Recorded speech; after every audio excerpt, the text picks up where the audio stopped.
إن الحمد لله الذي هدانا لهذا وما كنا لنهتدي لولا أن هدانا الله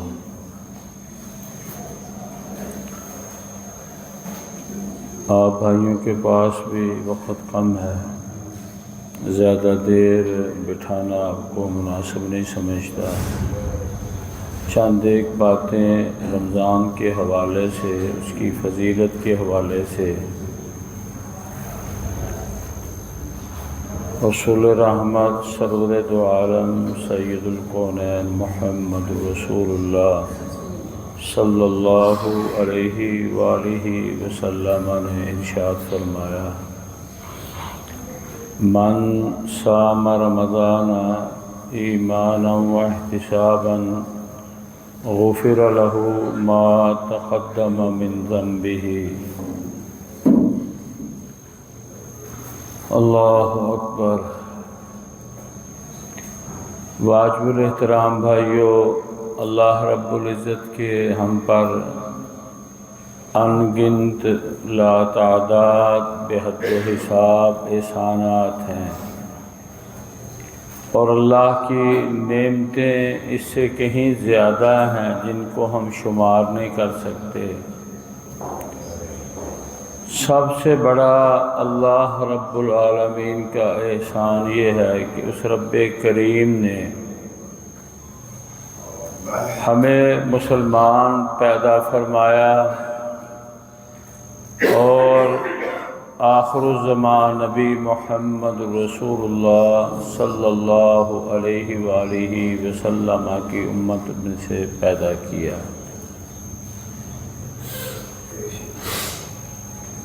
آج اگر ہم اپنے دائیں بائیں نظر دوڑائیں، اپنے محلے گاؤں کے اندر دیکھیں تو بہت سے ہمارے خاندان کے بہت سے قریبی، بہت سے دوست، کوئی جوانی کی حالت میں، کوئی بڑھاپے کی حالت میں، جو پچھلے سال ہمارے ساتھ رمضان میں تراویحاں پڑھا کرتے تھے، قیام اللیل کرتے تھے اور نمازیں ساتھ پڑھتے تھے، آج وہ اس دنیا کے اندر نہیں ہیں۔ اللہ تعالیٰ کا بہت بڑا احسان اور فضل ہے کہ ہماری زندگیوں میں یہ ماہ رمضان، اللہ کی رحمتوں کا بابرکت مہینہ دوبارہ آیا۔ میں اپنے رب کریم سے دعا گو ہوں کہ اللہ تعالیٰ ہمیں رمضان المبارک کی ان قیمتی ساعتوں سے فائدہ اٹھانے کی توفیق عطا فرمائے۔ انتہائی ہم سب خوش نصیب ہیں کہ جن کو اللہ رب العزت نے رمضان کا روزہ رکھنے کی توفیق بھی عطا فرمائی، رمضان میں عبادت کرنے کی توفیق بھی عطا فرمائی، قیام اللیل کی بھی توفیق عطا فرمائی۔ میرا اللہ ہماری یہ ساری محنتوں کو قبول فرمائے۔ حدیث طیبہ آپ کے سامنے رکھی، رسول رحمت سرور دو عالم صلی اللہ علیہ وسلم نے فرمایا، اب تو آپ بھائیوں کو بھی یہ حدیث یاد ہو گئی ہوگی کہ جس شخص کی زندگی میں رمضان آیا اور پھر اس نے رمضان کے روزے رکھے، غفر لہ ما تقدم من ذنبہ، اللہ تعالیٰ نے اس کی زندگی کے سابقہ سارے گناہ معاف فرما دیے۔ یہ نیکیوں کا موسم بہار ہے، اس کے اندر جتنی زیادہ ہم نیکیاں کر سکتے ہیں ہمیں اتنی زیادہ نیکیاں کرنی چاہیے۔ عام دنوں میں آپ فرض پڑھیں گے تو فرض کا ثواب، نفل پڑھیں گے تو نفل کا ثواب، رمضان المبارک میں نوافل پڑھیں گے تو انشاءاللہ ثواب فرائض کا ہوگا۔ میرے عظیم بھائیوں، اللہ احکم الحاکمین نے فرمایا تم میں سے جو شخص رمضان کا روزہ رکھے اور رمضان کے روزے کی حفاظت فرمائے۔ رمضان کے روزے کی سب سے بڑی حفاظت کیا ہے؟ ہماری رمضان سال میں ایک دفعہ اصلاح کرنے آتا ہے۔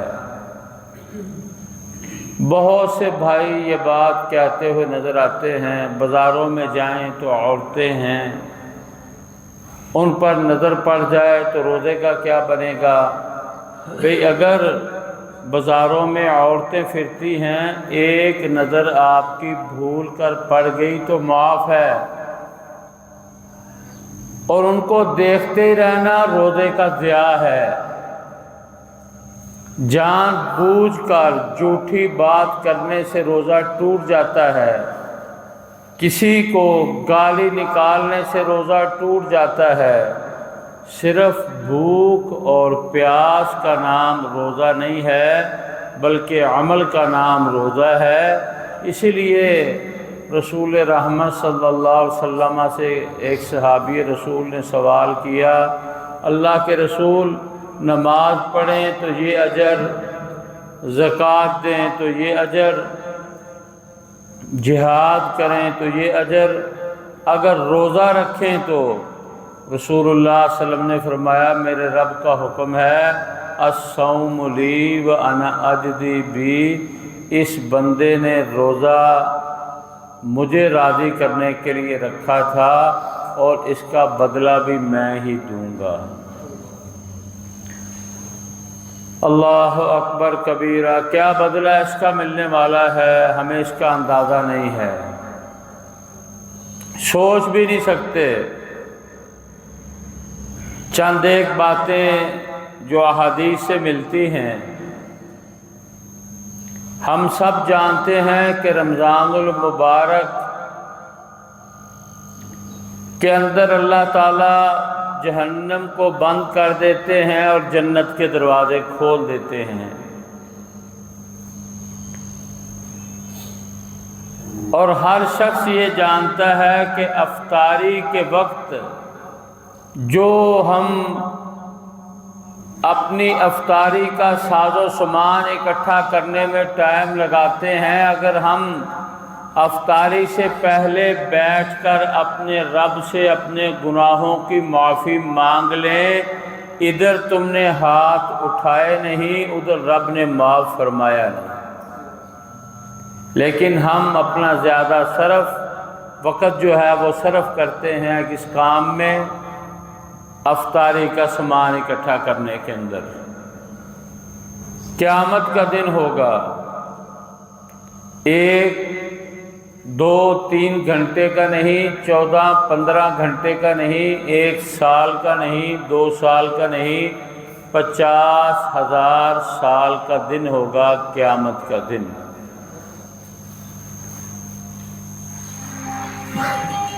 اور یہ زمین سورج کی گرمی سے اس قدر گرم ہو جائے گی جیسے تانبے کو لوہے پر گرم کیا جاتا ہے، اور جو شخص بھی اس پر پاؤں رکھے گا پھسل کر گر جائے گا، چلنے کی بس کی بات نہیں ہوگی۔ میرے عظیم بھائیوں، اس دن کہیں سایہ بھی نہیں ہوگا، کوئی عمارت نہیں ہوگی، قیامت کے دن سایہ ہوگا تو رب رحمان کے عرش کا ہوگا، پیاس لگی ہے پانی ہوگا تو حوض کوثر پر محمد رسول اللہ صلی اللہ علیہ وسلم کے پاس ہوگا۔ علامہ جلال الدین سیوطی رحمہ اللہ علیہ نے اپنی کتاب میں لکھا، اسی طرح مسند احمد کے اندر بھی، سنن خزیمہ کے اندر بھی روایات موجود ہیں، قیامت کے دن جب ٹھہرنے کے لیے سایہ نہیں ہوگا، اللہ آواز دے کر کہے گا میرے لیے بھوک اور پیاس برداشت کرنے والے، تجھے گرمی کی شدت میں کھڑے ہونے کی ضرورت نہیں ہے، سایہ چاہیے تو آؤ میرے عرش کے نیچے آ جاؤ، میں تمہیں اپنے عرش کا سایہ عطا کرتا ہوں۔ یہ ہے الصوم لی وانا اجزی بی۔ پینے کے لیے پانی نہیں، حوض کوثر پر پانی ملے گا، اور سب سے پہلے حوض کوثر پر جن کو پانی ملے گا وہ روزے دار لوگ ہوں گے۔ اس سے بڑھ کر رمضان کی اور کیا فضیلت ہے؟ ٹھہرنے کے لیے سایہ نہیں، پینے کے لیے پانی نہیں، انسان حال و بحال ہے، بڑے بھی چھوٹے بھی، فقیر بھی امیر بھی علماء بھی، سب کے سب لائن میں لگے ہوئے ہیں۔ روزے دار حساب کے لیے کھڑا ہوا، حساب شروع نہیں ہوا، اپنی دائیں طرف ایک نوجوان کو دیکھے گا، سفید کپڑوں کے اندر اس کے ساتھ کھڑا ہوگا، اس سے پوچھا جائے گا تو میرے ساتھ کون کھڑا ہے؟ کہا کیا مجھے جانتا نہیں؟ نہیں میں نہیں تجھے جانتا، تو کون ہے؟ کہا میں تیرا روزہ دار ہوں، آج تیری سفارش کرنے آیا ہوں، اور روزے کی سفارش پر عام لوگوں سے روزے دار 40,000 سال پہلے جنت میں داخل ہو جائے گا۔ تو عظیم بھائیوں، ہمیں اس روزے کو سب سے پہلے تو سنبھالنا ہے۔ میں اپنے آپ سے سوال کروں کہ میں نے اپنی زندگی میں کتنے روزے رکھے، کتنے افطار کیے؟ کیا میں نے جو سابقہ رمضان گزارا یا اس سے پچھلا رمضان گزارا، کیا یہ میرا رمضان اسی طرح گزر رہا ہے؟ کتنے رمضان آئے ہماری زندگیوں میں؟ قرآن میں اللہ نے فرمایا کہ رمضان کے روزے فرض کر دیے گئے تم پر، تم سے پہلی امتوں پر، تاکہ تم متقی بن جاؤ۔ میں نے پچھلے رمضان المبارک کے اندر بھی روزہ رکھ کر ہیرا پھیری نہیں چھوڑی، ماپ تول میں کمی نہیں چھوڑی، روزہ رکھ کر جھوٹ بولتا رہا، روزہ رکھ کر خیانت کرتا رہا، روزہ رکھ کر میں نے اپنے ہمسایوں کا خیال نہیں کیا، روزہ رکھ کر میں نے مسلمانوں کا خیال نہیں کیا۔ تو میرے عظیم بھائیوں، اگر یہ روزے بھی ایسے گزر رہے ہیں تو بے مقصد ہے۔ پورے رمضان میں امام کے پیچھے، قاری قرآن کے پیچھے کھڑے ہو کر قرآن سن لینا، اس کے بعد قرآن رمضان کے اندر ایک آدھا صفحہ پڑھ لیا، نہ پڑھا تو رہ گیا۔ تو عظیم بھائیوں، کوشش یہ ہونی چاہیے کہ روزانہ کی اپنی ایک ترتیب بناؤ کہ میں نے یہ رمضان کس طرح گزارنا ہے۔ جو پچھلے گزرے ہوئے رمضان ہیں ان کے اندر جو ہم نے غلطیاں، کمیاں، کوتاہیاں کی تھیں، اس رمضان میں نہیں ہونی چاہیے۔ جو سستیاں پچھلے رمضان میں ہوئی تھی وہ اس رمضان میں نہیں ہونی چاہیے۔ پچھلے رمضان میں اگر میں نے 3 بار قرآن پڑھا تھا تو اس رمضان میں 10 بار پڑھنا چاہیے۔ پچھلے رمضان میں نے 10 لوگوں کو، ضرورت مندوں کو افطاری کروائی تھی، تو اپنی حیثیت کے مطابق اس رمضان کو بڑھانا چاہیے۔ اللہ کے انعام بہت ہیں، اللہ تعالیٰ کے احسان بہت ہیں، اللہ کی نعمتیں بہت ہیں۔ میرے عظیم بھائیوں، ہم آزاد ملک کے باسی، ہماری مسجدیں آزاد، ہمارے مدارس آزاد، ہمارے گھروں کے اندر پریشانی کوئی نہیں، ہمارے بچے محفوظ، وہ تعلیم کے لیے جاتے ہیں، پڑھ کے گھر کو واپس آ جاتے ہیں۔ کبھی ہم میں سے کسی نے سحری اور افطاری کرتے وقت غزہ، فلسطین اور کشمیریوں کے بارے میں بھی سوچا؟ یا افطاری کے وقت کم از کم کچھ نہیں کر سکتے تھے تو ہم نے ان کے لیے ہاتھ اٹھا کر دعا کی، یا پھر افطاری کا سامان اکٹھا کرتے رہ گئے؟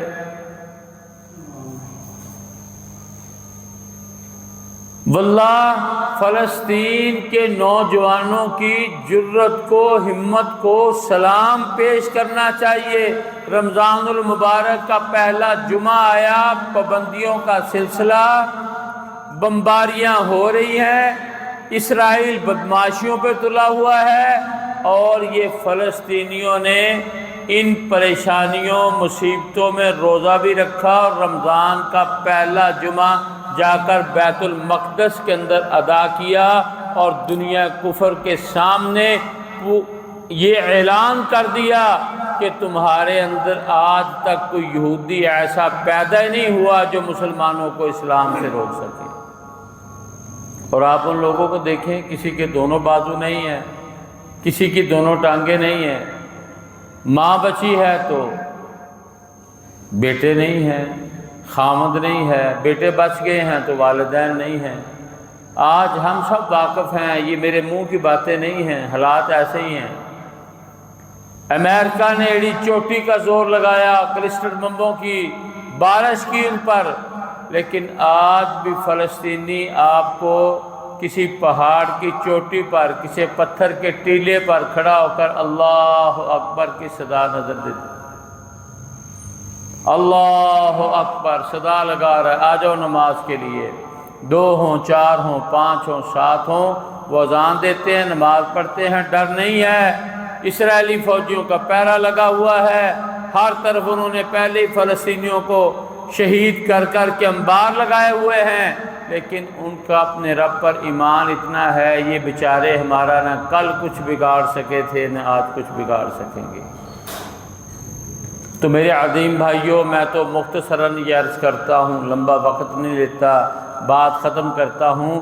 جس طرح ہمارے اوپر رمضان کے روزے فرض ہیں، اسی طرح ہمارے کشمیری بھائی وہ بھی بحیثیت مسلمان رمضان کے روزے رکھتے ہیں، اسی طرح وہ بھی سحر و افطار کرتے ہیں۔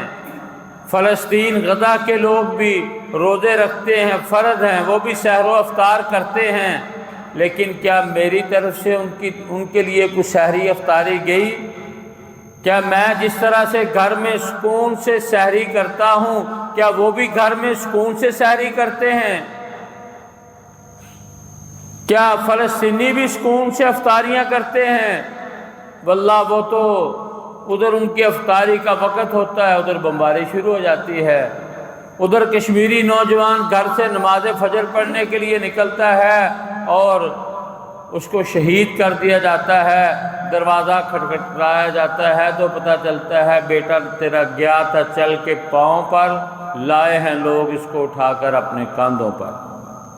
تو عظیم بھائیوں، امت مسلمہ مجموعی طور پر مشکلوں کا شکار ہے، اور اس کے پیچھے یہودی اعلی کار ہیں۔ تو واجب الاحترام بھائیوں سے میں گزارش کرتا ہوں، ایک تو یہ ہے کہ ہم رمضان المبارک کے اندر اپنی عبادات کو بڑھائیں، زیادہ سے زیادہ کر دیں، اور دوسرا اہل کشمیر اور فلسطین غزہ کے بھائیوں کو اپنی دعاؤں کے اندر بہت زیادہ یاد رکھیں۔ جس طرح ہماری ضروریات ہیں، ہم آزاد ہیں، کاروبار پر پابندی نہیں ہے، دکانیں کھلی ہیں، مساجد کھلی ہیں، مدارس کھلے ہیں، دین کا کام ہو رہا ہے، ہمارا کاروبار بھی چل رہا ہے، وہ تو بیچارے روٹی کے ایک ایک ٹکڑے کو، لقمے کو ترس رہے ہیں۔ کیا ان کی امداد کرنا رمضان المبارک کے بابرکت مہینے میں ان کو روزے رکھوانا یہ ہمارے اوپر فرض نہیں ہے؟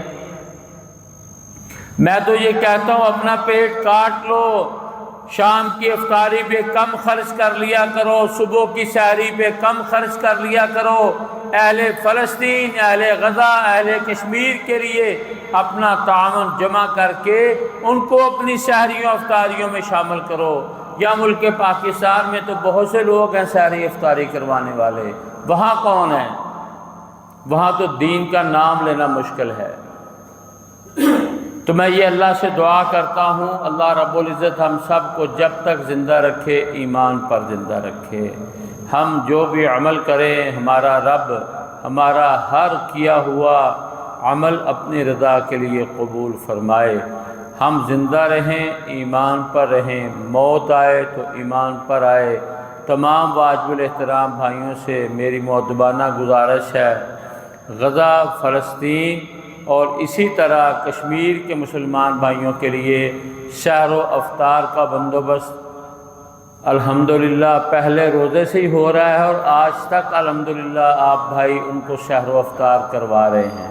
جیسے آپ کے ملک پاکستان میں چل رہا ہے، وہاں بھی سحر و افطار اسی طرح ہی چل رہے ہیں، اور بھائی بہت بڑی محنت کر کے مسلم میڈیکل مشن کے تحت وہاں تک امداد پہنچا رہے ہیں، اور وہ لوگ آپ کے لیے دعا گو ہیں۔ اس وقت سب سے زیادہ زکوٰۃ کے مستحق ہیں تو فلسطینی، صدقے کے مستحق ہیں تو فلسطینی، اور ان کی ضروریات کو پورا کرنا بحیثیت مسلمان بھائیوں ہمارے اوپر فرض ہے۔ اللہ تعالی ہم سب کو، فلسطینی بھائیوں کو اور کشمیری بھائیوں کو اپنے حفظ و امان میں رکھے، اور اللہ تعالیٰ نے جو ہمیں توفیق دی ہے، آپ بھائی بھرپور انداز کے ساتھ اہل غزہ اور اہل فلسطین کے لیے اپنی مدد کر کے جانا۔ اللہ رب العزت ہماری تمام تر عبادات کو قبول فرمائے۔ وما توفیقی الا باللہ العلی العظیم۔